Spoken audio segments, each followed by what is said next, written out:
কেমন মানুষও আছে এখনো, যখন শোনে যে অমুক হুজুর কেবলার 4-5টা ছেলে, কই যে সুবহানাল্লাহ, তাহলে আর বিশ্বাস করব কারে?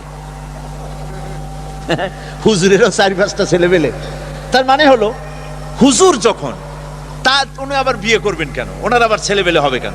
তো সাধারণ বুজুর্গদের ব্যাপারে যখন এই ধারণা বেকুবদের, অজ্ঞদের, তখন মূর্খদের আরেকটা ধারণা যে পয়গম্বর যিনি হবেন তিনি মানুষ হতেই পারেন না। তাদের ধারণায় নবী হওয়া উচিত ছিল ফেরেশতাদের, কিন্তু আল্লাহ পাক মানুষের জন্য ফেরেশতা নবী না বানায়া মানুষকে নবী বানায়া মানুষের প্রতি সবচেয়ে বড় ihsan করেছেন। জোরে বলেন সুবহানাল্লাহ। আমার বন্ধুগণ, মানুষের নবী যদি, মানুষের জন্য পয়গম্বর যদি হতেন ফেরেশতারা, তাহলে অসুবিধা কি হতো?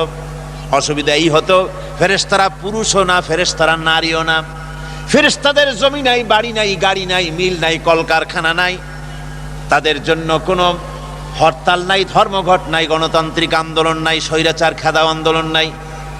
আছে নাকি ফেরেশতাদের এসব? এইসব কিছুই নাই। কাজী মানুষের নবী হবে ফেরেশতা। মানুষে বিয়ে করে, বউর সাথে ঝগড়া বাঁধে, স্বামী স্ত্রী সংসার চালাতে গেলে রাত দিন 24 ঘন্টা যে মধুর সম্পর্ক 24 ঘন্টা থাকবে এমনটি নাও হতে পারে। মাঝে মধ্যে 2-1টা ব্যাপার নিয়ে মনোমালিন্য হতেও পারে। আবার একটু মনোমালিন্য না হলে প্রেমে কি মজা হয়? কাজী এই যে স্বামী স্ত্রীর সঙ্গে একটু ঝগড়া বাঁধলো, এই ঝগড়াটা মিলমিশ হবে কেমনে? সেই ফেরেশতা কি করে বুঝবে যার নিজের বউ নেই? সে আর একজনের বউয়ের আপনার ঝগড়া মিটাবে কি করে? এই সম্ভব? শ্রমিকরা আন্দোলন করতেছে মিল মালিকের বিরুদ্ধে, গভর্নমেন্টের বিরুদ্ধে। ফেরেশতা যদি নবী হতেন তাহলে ফেরেশতারা নিজেরা মানুষ না, তারা কখনো কলকারখানায় চাকরি করে না, তারা জানে না মালিকরা কেমনে শ্রমিকদেরকে শোষণ করে। সুতরাং মালিক শ্রমিকে কি সম্পর্ক, মীমাংসা কেমনে হবে, এটা ফেরেশতার পক্ষে করা সম্ভবপর ছিল না। কোন স্বৈরাচার যদি জনগণের উপরে চেপে বসে, জনগণ বলে নামো নামো, সে বলে নামবই না, এই অবস্থা যদি চলতে থাকে, তখন মীমাংসা কেমন করে করা হবে? ফেরেশতা নবী হলে তা ফেরেশতা কি করে মীমাংসা দেবে? এই জন্য রব্বুল আলামিন, মানুষ একটা সামাজিক জীব, সে বিয়ে করে, বাড়ি আছে, গাড়ি আছে, কলকারখানা আছে, মিল আছে, ইহকাল আছে, পরকাল আছে, তার অনেক কিছু আছে। এই জন্য মানুষের নবী আল্লাহ রব্বুল আলামিন মানুষের মধ্য থেকে বানিয়েছেন। জোরে বলেন সুবহানাল্লাহ। ihsan করেছেন তিনি। যারা বলে যে নবী মানুষ না, এটা খুব ভক্তির কারণে বলে। আমি ওনাদেরকে কোনো গালাগালি করব না, গালাগালি করা তো আমাদের অভ্যাস না। আমি বলতে চাই, বেশি ভক্তির কারণে ওনারা বলেন যে নবী মানুষ না। তাহলে যারা এত বেশি ভক্তি করেন ওনাদের প্রশ্ন করি, বন্ধুরা মেহেরবানি করে বলুন, নবী যদি মানুষ না তো কি জিনিসটা? কি নবী? কি জেন? নবী কি ফেরেশতা? তো ফেরেশতা অথবা জেন কিছু যদি বানান, তা কি মানুষের চাইতে বেশি মর্যাদা? বলেন, জেনের মর্যাদা কি মানুষের চাইতে বেশি? ফেরেশতার মর্যাদা কি মানুষের চাইতে বেশি? কখনোই নয়। বরং হাদিস খুলে দেখেন, মিশকাত শরীফের হাদিসের দিকে, কিতাবুল ইলমে দেখেন, আল্লাহর নবী বলেছেন, আলিমরা যখন তালিবে ইলম, আলিমরা যখন তালিবে ইলম যখন রাস্তা দিয়ে হেঁটে যায়, আল্লাহ নূরের তৈরি ফেরেশতারা বলেন, নূর দিয়ে তৈরি করা ফেরেশতাগুলি তারা বলতে থাকে, আল্লাহর বান্দা, তুমি আল্লাহর কাছে এত প্রিয়, আল্লাহর ইলম অর্জন করতে তুমি যেতেছো, তুমি আলিম, তুমি তালিবে ইলম, তুমি মাটির উপরে হেঁটো না, আমার পর বিছিয়ে দিতেছি, আমার পরের উপর থেকে হেঁটে যাও। তাহলে মর্যাদা কার হলো? ফেরেশতার না মানুষের? আল্লাহ রাব্বুল আলামিন বলছেন, ওয়ালাকাদ কাররামনা বানি আদম, আদম সন্তানকে আমি সবচাইতে বেশি সম্মান দিয়েছি, মর্যাদা সম্পন্ন করেছি। কাজী মানুষ এর মর্যাদা সবচাইতে বেশি। কাজী ভক্তি তো নিশ্চয়ই করব, রাসূলকে ভক্তি করব না তো কারে করব? তো ভক্তি করতে গিয়ে রাসূলকে মানুষ থেকেই যদি খারিজ করে দেই, তাহলে এটা কি ইনসাফ করা হবে? কি বলেন, ইনসাফ হবে? হবে না। আমার ভাইয়েরা খুব ভালো করে বোঝেন, আল্লাহ রাব্বুল আলামিন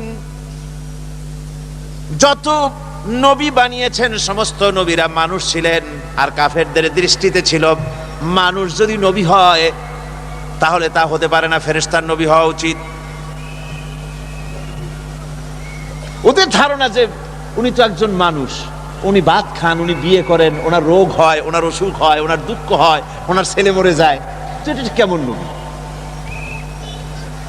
যখনই কোন নবী এসেছে পৃথিবীতে ঠিক তখনই এই ধরনের সুতো ধরে বিরোধিতা করেছে কাফেররা, আবহমান কাল থেকে, শুধু হুজুরের ব্যাপারে না।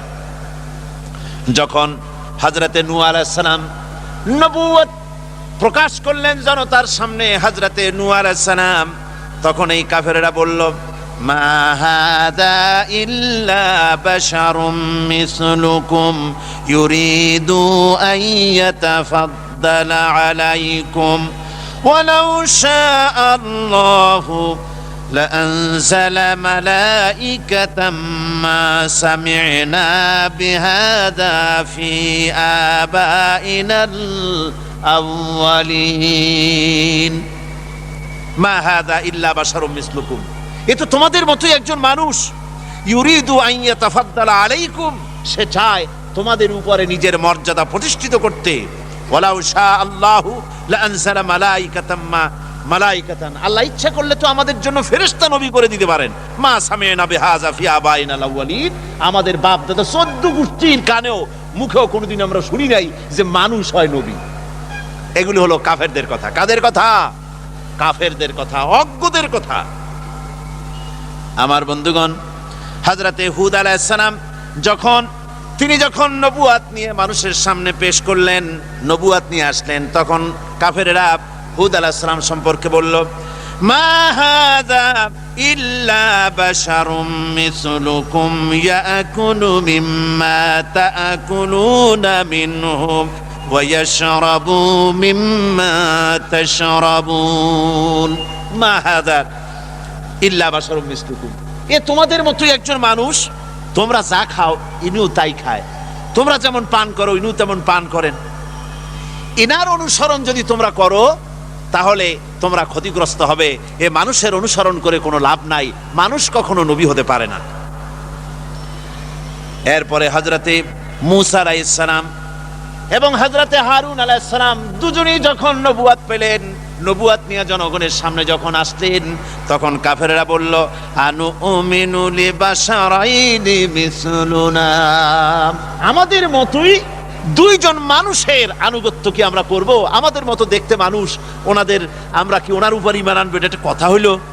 এইরকম তারা কথা তুলতো। ঠিক রাসূল পাক সাল্লাল্লাহু আলাইহি ওয়াসাল্লাম যখন নবুয়তের ঘোষণা দিলেন, ওরা তখন এই কথা তুলল, যে কথা আমি একটু আগে পড়লাম, মা লিহাযার রাসূল ইয়াকুলুত তুআমা ওয়া ইয়ামশি ফিল আসওয়াক, এ কেমন রাসূল যিনি খানা খান আবার বাজারে যাতায়াত করে, হাট বাজার করে, এটা কেমন কথা?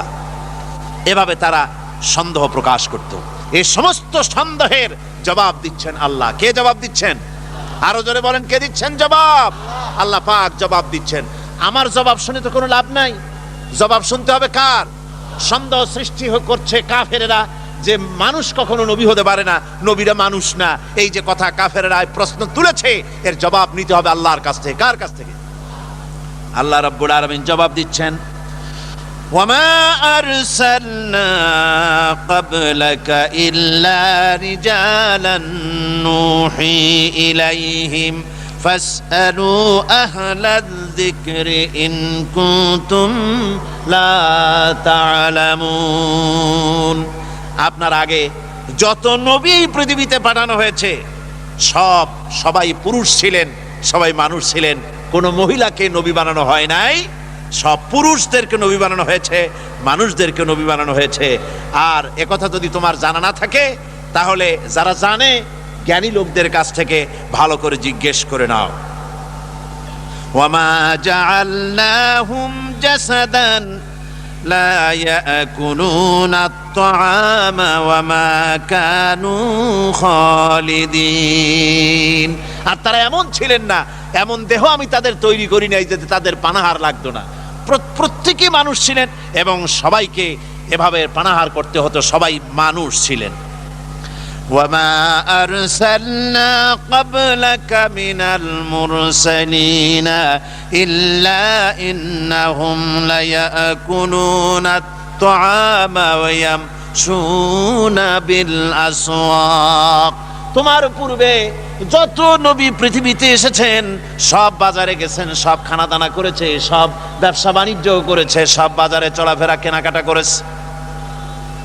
এরকম করে সমস্ত নবীরা তারা মানুষ ছিলেন।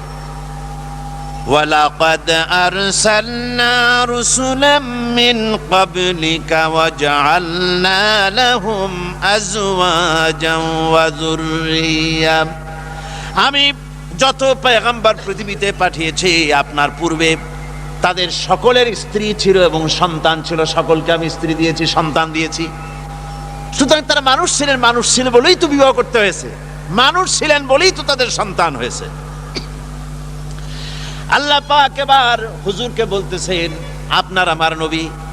কাকে বলতেছেন? বিশ্ব নবীকে। জোরে বলেন কাকে বলতেছেন? বিশ্ব নবী মুহাম্মদ রাসূলুল্লাহ সাল্লাল্লাহু আলাইহি ওয়াসাল্লামকে আল্লাহ রাব্বুল আলামিন বলছেন, নবী আপনি বলেন, আপনার ব্যাপারে পরিষ্কার করে বলেন, কুল ইন্নামা আনা বাশারুম মিসলুকুম ইউহা ইলাইয়া আন্নামা ইলাহুকুম ইলাহু ওয়াহিদ। আপনি বলে দিন ইন্নামা। ইন্নামা আরবিতে আলেমরা ভালোই গেলেন, ইন্নামা হচ্ছে হাসার, হাসারের জন্য ইন্নামা আসে। আমি ইন্নামা আনা বাশারুম মিসলুকুম, আমি মানুষ ছাড়া আর কিছুই নই। ইন্নামা আনা বাশারুম মিসলুকুম, ও নবী আপনি বলুন আমি তোমাদের মতোই মানুষ। আনা বাশারুম মিসলুকুম ইউহা ইলাইয়া, আমার কাছে ওহী আসে। এখন আমাদের বন্ধুরা যারা তারা বলেন এই আয়াতের আমরা যখন ব্যাখ্যা প্রদান করি ওনারা তখন মানুষকে বিভ্রান্ত করেন এই কথা বলে যে কোরআনের তাফসিরে তারা বলতেছে মুহাম্মদ সাল্লাল্লাহু আলাইহি ওয়াসাল্লাম নাকি তিনি আমাদের মতো মানুষ। আমরা যেমন গুনাহ করি, আমরা যেমন মিথ্যে কথা কই, আমরা যেমন ওজনে কম দেই, হুজুর সাল্লাল্লাহু আলাইহি ওয়াসাল্লাম তিনিও আমাদের মতো মানুষ, এইরকম কাম করে। জোরে কর নাউযুবিল্লাহ। আমাদের মতো মানুষ তার অর্থ কি? আমরা যেমন গুনাহ করি রাসূল কি সেরকম গুনাহ করেন? আমার বন্ধুগণ, রাসূল গুনাহ করতে পারেন না, আল্লাহর নবী মিথ্যে বলতে পারেন না, গুনাহ করতে পারেন না।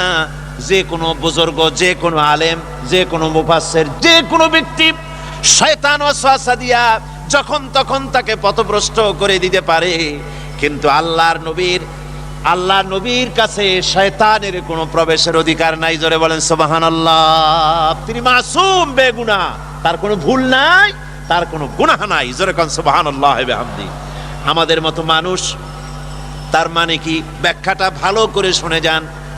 আমাদের মতো মানুষ তার অর্থ হলো আমরা যেমন মায়ের পেট থেকে এসেছি, একটা নারী আর একটা পুরুষের বিশেষ এক প্রক্রিয়ার মাধ্যমে মায়ের গর্ভে আমরা যেমন ছিলাম, হুজুর সাল্লাল্লাহু আলাইহি ওয়াসাল্লাম তেমন আব্দুল্লাহ এবং আমেনার এই স্বামী স্ত্রীর মাধ্যমে মা আমেনার পেটে হযরত রাসূল এসেছেন, কোনো ব্যতিক্রম হয় নাই। আমরা যেমন মায়ের পেট থেকে দুনিয়ায় যেভাবে এসেছি, হুজুরও মায়ের পেট থেকে সেইভাবে দুনিয়া এসেছেন। আমাদের যেমন চোখ আছে, নাক আছে, মুখ আছে, হাত পা আছে, হুজুরের এগুলি সব ছিল। আমরা যেমন বিয়ে শাদী করি, রাসূল বিয়ে শাদী করেছেন। আমাদের ছেলে পেলে হয়, রাসূলেরও ছেলে পেলে হয়েছে। আমাদের রোগ ব্যাধি হয়, রাসূলেরও রোগ ব্যাধি হয়েছে। আমাদেরও কষ্ট হয়, ব্যাধি হয়, হুজুরেরও তা হয়েছে। এদিক থেকে তিনি মানুষ, অনুভূতির দিক থেকে, সুখ দুঃখের দিক থেকে, খাওয়া দাওয়ার দিক থেকে, ঘুমাবার দিক থেকে, সকল দিক থেকেই এসব মানবীয় দিক থেকে আমাদের সমান। আমরা যেমন মানুষ, রাসূলও তেমন মানুষ। তবে পার্থক্য আছে। তবে কি আছে? পার্থক্য আছে। পার্থক্যগুলো শোনেন, আপনারা ওই বিভ্রান্তির শিকার হবেন না, ভুল ব্যাখ্যার শিকার হবেন না। আমার বন্ধুগণ, পার্থক্য কোথায়? পার্থক্য নবী নিজেই করেছেন, আল্লাহ বলে দিয়েছেন। বলুন ইন্নামা আনা বাশারুম মিসলুকুম ইউহা ইলাইয়া, আমার কাছে ওহী আসে, তোমাদের কাছে ওহী আসে না। এটা সবচেয়ে বড় পার্থক্য। ওহী কেবলমাত্র কার কাছে আসে? রাসূলের কাছে। সাধারণ মানুষের কাছে আসে না। ওই যে গোলাম মোহাম্মদ কাদিয়ানী, দুনিয়ার এক নিকৃষ্ট কাফের। গোলাম মোহাম্মদ কাদিয়ানী কি? আরো জোরে বলেন, এটা কি? এই কাফেরটি বাংলাদেশে তারা টিকে আছে, এই কাফেরের মুরিদেরা। তারা বলে কয় যে আমরা মুহাম্মদ সাল্লাল্লাহু আলাইহি ওয়াসাল্লামকে আখিরি জামানার নবী মানি। তো মুহাম্মদ সাল্লাল্লাহু আলাইহি ওয়াসাল্লামের আখিরি জামানার নবী যদি মানো, তাহলে নিজেদেরকে আবার আহমদী বলে পরিচয় দাও কেন? তোমরা আবার কোথার হযরত মসি, তারপরে কি জানি কয় গোলাম মোহাম্মদ, মাউদ, হাবিজাবি কতগুলা সামনে আলাইহিস সালাম ইত্যাদি অনেক কিছু সামনে লেখা লাগায় দেয়। কেন এগুলো দাও? যদি মুসলমানই হও তাহলে কিসের গোলাম মোহাম্মদ কাদিয়ানী একটা কাফেরের পেছনে কেন তোমরা পড়েছো? মুসলমান হলে মুহাম্মদ সাল্লাল্লাহু আলাইহি ওয়াসাল্লামের পেছনে দৌড়াও। গোলাম মোহাম্মদ কাদিয়ানী এটা কাফের, আর অনুসারীরাও কি কাফের। ওহী আদায় করা যায় না। এটা জেলা পরিষদের চেয়ারম্যান না যে প্রধানমন্ত্রী সিলেকশন দিয়ে দেবে, পাগলামি না। নবী হচ্ছেন, নবীকে আল্লাহ পাক বানান। নবীকে বানান আল্লাহ পাক, নবী বানান। আর নবীর জন্য বড় শর্ত হচ্ছে ওহী আসা। আল্লাহ নবী বলেন আমার কাছে ওহী আসে, এটা হলো বড় পার্থক্য। হলো 1 নম্বর। 2 নম্বরের পার্থক্য হলো দুনিয়ার মানুষ যে কোনো মুহূর্তে শয়তানের ওয়াসওয়াসায় পড়ে গুনাহ করতে পারে, আল্লাহ রাসূলকে শয়তান ওয়াসওয়াসা দিতে পারে না। আপনার আমার ঘুমের মধ্যে, রাসূলের ঘুমের মধ্যে পার্থক্য আছে। আমরা ঘুমালে কিছুই টের পাই না, রাসূলের ঘুম ছিল এমন, জাগ্রত থাকতে যেমন টের পেতেন, ঘুমায়ও তেমন টের পেতেন। আল্লাহ আমরা শুধু সামনে দেখি, 2 পাশে দেখি। নবীজি চলার সময় সামনে দুপাশে যেমন দেখতেন, পিছনেও তেমন দেখতে পেতেন। রাসূলুল্লাহকে আল্লাহ রাব্বুল আলামিন এসব দিক থেকে, মানুষের থেকে, এসব সাধারণ মানুষের থেকে তিনি স্বতন্ত্র। এতে কোনো সন্দেহ নাই, কোনো তর্কের অবকাশ নাই, কোনো যুক্তির অবকাশ নাই। গোটা পৃথিবীর মানুষের চাইতে সুপার কোয়ালিটির মানুষ হচ্ছেন নবীরা। নবীরা সুপার কোয়ালিটির মানুষ, তবে অতি মানব নন। একথা বলা যাবে না, অতি মানব নন। অতি মানব বলা যায় কাকে? অতি মানব বলা যায় তাদেরকে যারা মানবীয় দুর্বলতা নাই, অর্থাৎ সুখ দুঃখ স্পর্শ করে না, চোখে পানি আসে না, হাসা লাগে না, কোনো প্রতিক্রিয়া তার মধ্যে হয় না, কোনো কষ্ট হয় না, ক্ষুধা লাগে না, তৃষ্ণা লাগে না। এগুলি অতি মানবীয় পর্যায়। রাসূল কি সেরকম ছিলেন? হুজুরের ছেলে মারা গেছে, হুজুরের চোখ থেকে পানি পড়তেছিল, আছে না হাদিস শরীফে? কি বলেন, আছে না? হুজুর কাঁদতেছিলেন। সাহাবীরা কেউ কেউ বললেন, হুজুর আপনি না ছেলে পেলে মরলে কাঁদতে নিষেধ করেছেন, আর আপনি যে কাঁদতেছেন। হুজুর কয় যে এটা হচ্ছে রাহমাত, এটা হচ্ছে দয়া, আমি তো এটাকে মানাতে পারছি না। হুজুর বলছেন আমি তো চিৎকার করতে নিষেধ করেছি, কিন্তু এটা হচ্ছে রহমত। হুজুরের ব্যথা লাগে, হুজুর আনন্দ পান, খুশি হন। মানুষের যা অনুভূতি, সব অনুভূতি আছে। অতি মানব নিশ্চয়ই নন। রাসূল হচ্ছেন মহামানব। রাসূল কি? আরো জোরে বলেন, তিনি কি? মহামানব, শ্রেষ্ঠ মানব, সর্বশ্রেষ্ঠ মানুষ। আল্লাহর পরেই তার মর্যাদা, তার চাইতে মর্যাদার পৃথিবীতে কারো। আমার বন্ধুগণ, শেখ সাদী রাহমাতুল্লাহ আলাইহি সুন্দর করে রাসূলের কথা বলেছেন, লা ইউমকিনু সানাউ কামা কানা হাক্কুহু। আপনার প্রশংসা যেমন ঠিক তেমনটি করে প্রশংসা করার কোনো ক্ষমতা আমার নাই, তবে বলতে পারি বাদে আজ খোদা তুই বুজুর্গ সাওয়াত ইসাই মুক্তাসার, আমি বলতে পারি আপনার প্রশংসা সম্পর্কে নবী, আল্লাহ রাব্বুল আলামিনের পরে মর্যাদা সম্পন্ন আকাশে আর জমিনে যদি কেউ থাকে তো আপনি আল্লাহর নবী। শ্রেষ্ঠ মর্যাদা আপনার। মানুষের সাথে, সাধারণ মানুষের সাথে নবীর পার্থক্য এখানে। নবী চরিত্রের দিক দিয়ে শ্রেষ্ঠ, মিথ্যে কথা তিনি বলেন না, গুনার কাম করেন না, আল্লাহ হেফাজত করেন। সুপার কোয়ালিটির মানুষ, মহামানব। তবে মানুষ, এটা স্বীকার করতে হবে, মানুষ। রাসূল কি? এর কোনো সন্দেহ নাই, রাসূল মানুষ। আমার বন্ধুগণ, এভাবে করে তারা, যারা রাসূল দুনিয়ার বুকে যারা পয়গম্বর এসেছেন, পয়গম্বরদেরকে তারা মানুষ বলতে চায় নাই।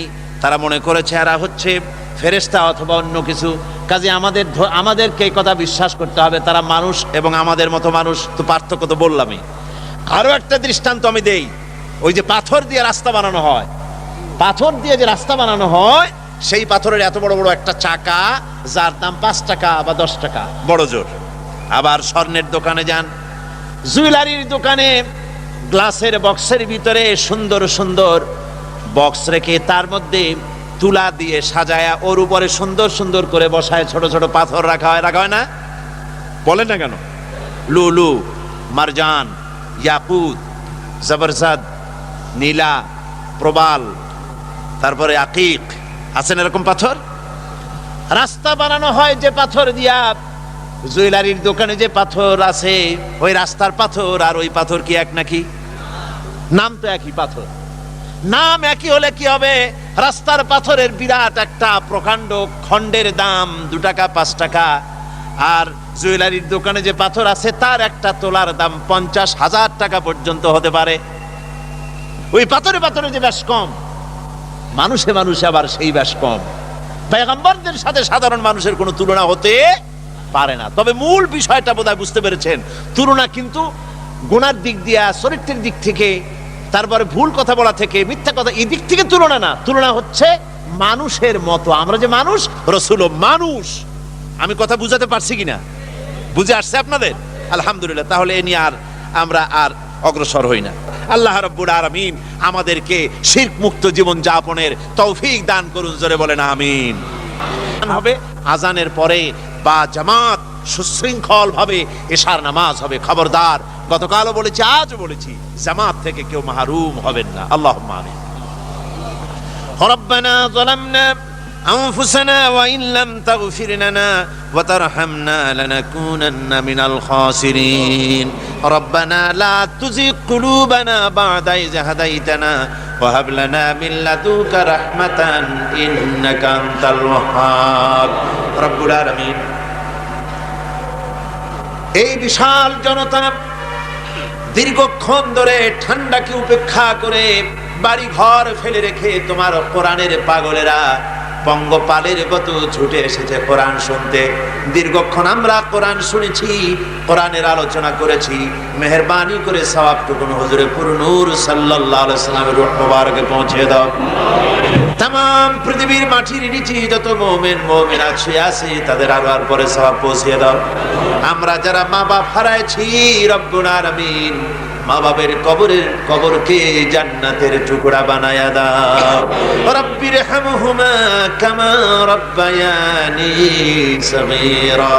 রব্বির হামহুমা কামা রব্বায়ানি সগীরা। রব্বুল আলামিন, তোমার দরবারে বিনীতভাবে আমরা দরখাস্ত করতেছি, আমাদের এক ভাই প্রতি বছর এই মাহফিলের মঞ্চে পেয়েছি, নামাজের ইমামতি করেছে। আমার চোখের সামনে তার চেহারাটা ভেসে উঠেছে। কি সুন্দর চেহারা মাওলানা রুহুল আমিন। এই মাহফিলের জন্য, তাফসীরের মাহফিলে আমি যতবার চট্টগ্রামে এসেছি, এমন কোন মাহফিল চট্টগ্রামের নাই যে মাহফিলে তোমার ওই বান্দারে আমি দেখি নাই। রব্বুল আলামিন, আমাদের ওই বৃদ্ধ ভাইটি তোমার দরবারে চলে গেছেন, তোমার কাস্টডিওতে চলে গেছেন। এই লক্ষ জনতা নিয়ে তোমার দরবারে বিনীতভাবে কোরআনের মাহফিল থেকে নিবেদন জানাই, আল্লাহ তোমার ফেরেশতাদের দিয়া আমার ওই ভাইকে তুমি যত্ন করো। রব্বুল আলামিন, তার কবরের ভিতরে বেহেশতের বাগান বানায়া দিও। সারা জীবনের নেক কাজগুলি তোমার দরবারে কবুল করে নিও। মানুষ হিসেবে যত গুনাহ তার হয়েছে, দয়া করে মেহেরবানি করে জীবনের গুনাহ মাফ করে দিও। দুনিয়ায় তার চেহারা যেমন সুন্দর ছিল, হাসরের ময়দানে নূরের চেহারা বানায়া তুমি তারে উঠাই আল্লাহ। রব্বুল আলামিন, আরো যত মৃত্যুর খবর পেলাম আল্লাহ, যারা মারা গেছে তাদের প্রতি তুমি রহম করো। রব্বুল আলামিন, এই কোরআনের মাহফিল তোমার দরবারে মঞ্জুর করো। বিশাল মাহফিল, লক্ষ লক্ষ টাকা খরচ হয়। তোমার বান্দাদের দিলের মধ্যে অসাদ দান করে দাও, তারা যেন ফারাখির সাথে হাত খুলে, দিল খুলে কোরআনের মাহফিলে টাকা দিতে পারে তৌফিক দিয়ে দিও। রব্বুল আলামিন, তোমার যত কোরআন পাগল বান্দার বান্দিরা মাহফিলে আসে, বাড়ি ঘর তাদের হেফাজত করো, যাতায়াত আসান করো। আয় আল্লাহ, আগামী শুক্রবার পর্যন্ত এই মাহফিল চলবে বলে আমরা জানি। তুমি দয়া করে তোমার কোরআনের মাহফিলের সম্মান তুমি রক্ষা করো আল্লাহ। রব্বুল আলামিন, আমাদেরকে আহলে কোরআন বানাও, আমাদেরকে কোরআনের মহব্বত দিয়ে আমাদের দিল ভরে দাও। আয় আল্লাহ, কোরআনের নূর দিয়ে আমাদের কবর তুমি মুনাওয়ার করে দিও। কিয়ামতে কোরআনের সুপারিশ আমাদের নসিব করে দিও। আয় আল্লাহ, তুমি দয়া করে মেহেরবানি করে কোরআনের রাজ কায়েম করার মুজাহিদ আমাদের বানিয়ে দিও। রব্বুল আলামিন, ইসলামী সমাজ কল্যাণ পরিষদের জন্য দোয়া এসেই যায়। এই লক্ষ লক্ষ মানুষকে তারাই কোরআন শোনার সুযোগ দেয়। আল্লাহ কোরআন শোনার সুযোগ যারা করে, ইসলামী সমাজ কল্যাণ পরিষদের এই লোকগুলিকে তুমি দয়া করে কিয়ামতের দিন তোমার জান্নাত দিয়ে দিও আল্লাহ। এর সভাপতি মাওলানা শামসুদ্দিন, যে মা তাকে পেটে ধরেছে, সে মাকে তুমি সুস্থ রাখো, ভালো রাখো। যে বাপের জন্মে তিনি এসেছেন, সে বাপকে তুমি বেহেশত দিও আল্লাহ। তাকে তুমি সুস্থতা দাও, দিনের কাজ আরো বেশি করার তৌফিক দাও। তার সাথী সঙ্গী যারা আছে সকলের প্রতি রহম করো। ভাই ভাই মিলেমিশে এই কোরআনের আন্দোলনকে আয় আল্লাহ দীর্ঘদিন এখানে চালাবার তৌফিক তাদেরকে দান করে দিও রব্বুল আলামিন। আগামী কাল, পরশু এবং তার পরের দিন, বাকি 3 দিন সব তোমার কুদরতি হাতে।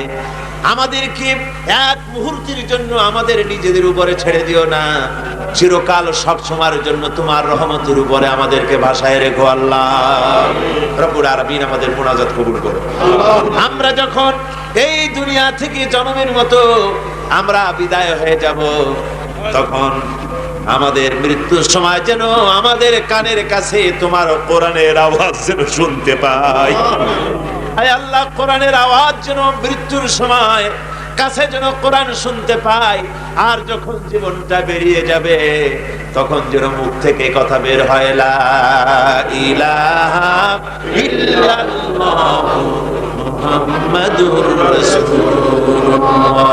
ربنا تقبل منا إنك أنت السميع العليم وتب علينا إنك أنت التواب الرحيم سبحان ربك رب العزة عما يصفون وسلام على المرسلين والحمد لله رب العالمين وجعل آخر كلمة عند الموت لا إله إلا الله محمد رسول الله. السلام عليكم ورحمة الله.